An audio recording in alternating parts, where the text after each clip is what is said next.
Hi, Aries, Sun, Moon, and Ascendant. This is Dane, and I'm going to be doing your October 2023 love reading for you. Now, I ask if this reading resonates with you, don't forget to like, comment, and subscribe. If you're interested in any of the cards that I'm using, they will all be listed in the description box below. And if you're interested in a private reading, a private personalized meditation, or a healing, check out my website, daneharttarot.com. That is also listed in the description box below. Now, before we begin this reading, let us clear the energy space, raising our own energy vibration and releasing any negativity. This cleanse and meditation will be accompanied by a loud sound. So take a nice deep breath in, exhaling whenever it feels comfortable for you.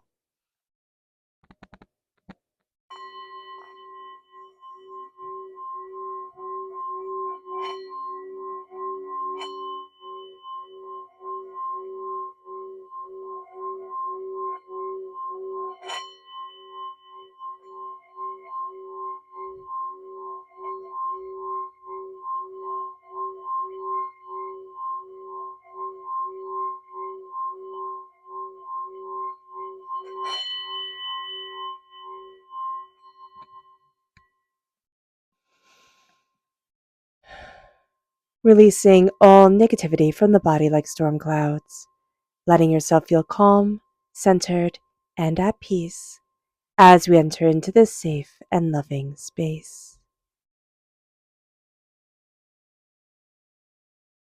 So let's see what the tarot has to say. Angels and spirit guides, show me clearly.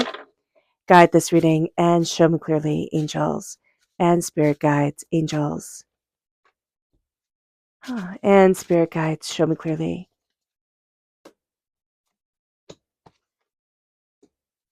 Angels and spirit guides. That's interesting. Not in the bad way. I know people are like, "Oh no, interesting, not good." She didn't say wonderful. I get it. It's not. It's not bad at all, Aries. It's just. It's just that there's a release of fear. There's a release of a battle. Like there could be a battle within ourselves of, I'm just hearing like somebody's asking, do I want love in my life? Or do I want this love in my life? And there's a sense of I'm releasing the battle part of it. It's not about winning anymore. It's about me being happy. And that's going to be a huge part of what's guiding us forward during this time. It's like me being happy, connecting with my happiness as an Aries, as an individual, and knowing that I matter. And so there's a lot of fear and a lot of battles that are just being let go of. And that's going to be astoundingly liberating. So let's see what spirit has to say first. Angels and spirit guides, show me clearly. Guide this reading. This is white light reversed. Yeah, so there is a healing that we need to let into our lives and we need to connect with in order to fully embrace our love and our devotion within our soul and within ourselves to where we need to be and what we cherish the most. So with white light, that's the white light of the universe. It's the healing light of the universe that we need to let into our core being, that we need to move ourselves forward in. And it brings us then to the energy we need to be mindful of. Angels and spirit guides, show me clearly. Guide this reading and show me clearly. Yeah, the Ace of Pentacles reversed. Now, it can be a fight over money, okay? In a love, so it could be a love that went sour over a fight for money, or there was always money problems, and that has colored the way that we see love. It could even be with our parents, like how we learned love and interaction. There could have always been fighting over money. So there is something here with the Ace of Pentacles reversed. It's kind of like we need to step out of, okay, Spirit is saying step out of the rut that we were put in without us even knowing it and step into embracing a blessing of prosperity. Because there's almost a sense here of like, oh no, I don't get to be prosperous, and that radiates into every aspect of our lives. I don't get to be prosperous in love and in business and in, just happiness of soul and spirit. And spirit's like, yes, yes, you do. So just be aware of this. With the Two of Swords, we always thought it would be A or B. There's one path and there's another path. And those are the two that we were supposed to follow. And it seems to be a more conventional path. And Spirit is showing us that there are ways to walk that are unconventional, maybe. They don't necessarily have to be radical, right? But it can be outside of the idea that we had. And this could be in our committed relationships, but this can also be in finding love, where we thought it was going to be much more straightforward. We thought it's either going to be the love is going to be just like this, or I'm always going to be single, or I'm going to be single type of thing. And Spirit is showing us a different way of embracing love. And this is also saying this way of embracing love can also be Aries, I matter. And everything doesn't have to be a battle. And also a release of fear. There was a love that we had in our lives that used fear as the main tactic, right? The main tactic of staying together, the main tactic of getting somebody to fall into line. And now we're like, I'm not doing that. And I'm not listening to those rules. And I never liked those rules to begin with. So with the Four of Wands reversed, this gives me the energy with the Four of Wands reverse, gives me the energy of like I've come from divorce, or I've been divorced, or I've had a relationship that was super important to me break up, and it left us devastated for a while. Okay? It left us questioning, how do I move forward? Where is it that I want to be? What does security look like to me? What does love look like in my life? And this is a time where, again, we're redefining that. It's not in a bad way. It's not in a kind of lone wolf way. It's very much in a way of, I need to connect my heart with what is most sacredly and beautifully important to me. And by doing so, I elevate myself forward. It's like we're repairing the walls of our soul, of our body, where we stand, what we live for, what we want to develop in our lives, to move forward in love and blessing of self. And it brings us to the moon. Now, we could have had a tumultuous relationship with a Pisces energy, or a time frame, February 19th to March 20th might not always be, the best time frame for us. With this, there's a release of fear. With this, there's also a release of lies. There's a release of feeling stuck, or feeling like I'm never going to be able to move forward the way that I want to, the way that I need to, the way that my soul is really being guided to move forward. There's a release of fear. There can also be a time where we need to step into the void. And the void is the connection with the universe. The void is the connection with the universe within ourselves. Remember, the universe is in our bodies, and we ourselves are in the universe. And so there's a power to that. But there could almost seem, I'm just hearing desolation. There could almost be like, you're entering into this abyss, right? This expanse of desert that can be absolutely overwhelming. And Spirit's like, no, it's not like that. But it is knowing the infinite, and it's connecting with the infinite when it comes to loving ourselves, and when it comes to connecting with what we love in our lives. We first need to connect with the infinite within us. And that's really going to change the way that we connect with others in a very, very big way, because we're moving out of this realm of fear. It's kind of like that poem If by Rudyard Kipling, which I love that poem. It's like, if you can keep your head about you when all are losing theirs and blaming it on you. If you can hear the truth you've spoken, twisted by knaves to make a trap for fools, but make allowance for their trapping too, or thereabout. I'm paraphrasing. And I just see you standing in your power while there's chaos around you. And as it settles, you find that you're connecting more with what you love, which has you connecting more with love in general. And that's empowering you.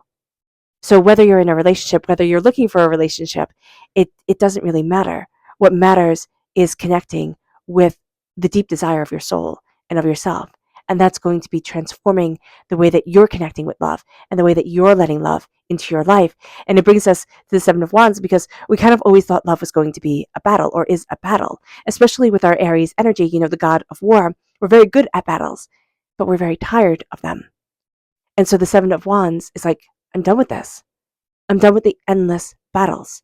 I'm done with having to prove myself, or defend myself, or, make myself known in one way or another. If it's always going to be a battle, I'm not going to want it. We might be good at battles. That's a completely different thing, Aries. We might be good at battles. Yes, of course. But we don't always need them in our lives. It doesn't serve us a purpose. It's draining our energy, and we're becoming very focused, or very aware of energy depletion, and very aware of chaos around our soul that we just don't want anymore. And it brings us to the Nine of Cups reversed. Now, this is the one where there's a wish. We crossed our fingers for it, and we wish that this would happen, and it didn't. And that can kind of sour. It's kind of like sour the milk. And then that can almost put us off certain things. And Spirit is saying here, just because we didn't get what we had crossed our fingers and wished for, that wish was actually going against our soul's wish, what our soul deeply longed for. And that's what we're connecting with more and more here. So during this time, if we're thinking, well, that didn't come true, or that was a failure, Spirit's like, you have to relook at it. You have to recalibrate yourself because it was not a failure. I am walking with you every single step of the way and bringing you to the love and to what your soul deeply wishes for, what your soul deeply connects with. And that is a love that's going to guide you, through the years. It's going to guide you into happiness and contentment and balance and beauty of self. And it doesn't matter our age. It's better to have a year of a beautiful relationship or months of a beautiful relationship that's filled with love than years of one that's filled with anger and hate and that beats us down. So Spirit's like, hey, listen, and I'm not saying you're only going to have months, but I'm just saying here, it is better to have a little bit of something beautiful than a whole lot of something ugly. So here, with the Nine of Cups reverse, just know that we can be feeling rather discouraged because what we had thought we wanted isn't what Spirit has wanted for us. And that can be a hard pill to swallow, absolutely. But it's an important one. It's an important one as we move forward because we're heading in a direction during this time that we just hadn't expected. Our subconscious energy to be mindful of is the Three of Wands. It's doors opening up. It's kind of like, something that's a little bit too good to be true, or pathways that seem a little bit too easy or a little bit too, I'm just seeing like a con, okay? So just be aware of this. It moves us to our subconscious spirit message, which is create. Create what you love and what you want within your life. Create it. It can be, we can see it as being really hard because I hear people saying, oh, but Dane, I can't. Or, do you not understand that I'm so exhausted? That's because we don't have beautiful moments in our lives where we're actually connecting with our life purpose. Or, we're going through a dark night of the soul where we're being tested and everything's overwhelming. So even if we are on the path with our life purpose, we can just feel completely, taken off track because of the endless battles, but also because of something we thought was secure or we want to be secure, kind of being up in the air. And this is a time where we start to create, where we pull in and rein in our energy to really move forward in love, to really create love and beauty and let beautiful things be a part of our soul and part of ourselves. And it brings us then to our subconscious tarot message, which is the Eight of Swords reversed. And I love this for you, Aries. This is a release from overthinking, overanalyzing, feeling trapped within our own minds. It's very much a Mrs. Havisham from Great Expectations going up in flames in her wedding dress that she wore, that she put on the day she was supposed to get married but never did. And it's a warning in love, but it's also a warning in life, right? Not to let the disappointments become our whole entire existence. We are being released from a cage within our own minds. And we're being freed. And that is absolutely beautiful. And I love that. I love that for you, Aries. I love that for everybody. I wish everybody could get released from the cages that we make in our own minds because it's so common for us as human beings to do this. And it's so heartbreaking. All right. All right, Aries. I'm so happy for you. I wish you nothing but light, love, peace, and happiness. May harmony always be with you. I am sending loving, healing energy to each and every one of you. I love you all and stay safe. Let's end this reading with a meditation, a clearing away of negative energy, a raising of our positive energy as we embrace the power, intensity, and beauty of this time and of ourselves. So take a nice deep breath in, exhaling whenever it feels comfortable for you.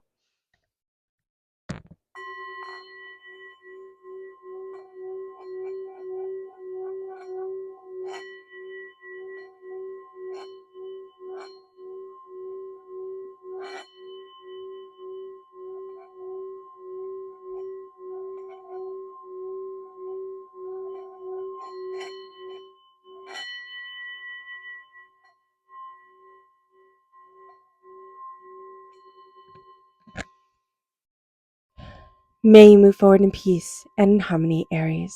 May blessings and prosperity always be with you. I love you all. God bless. Bye.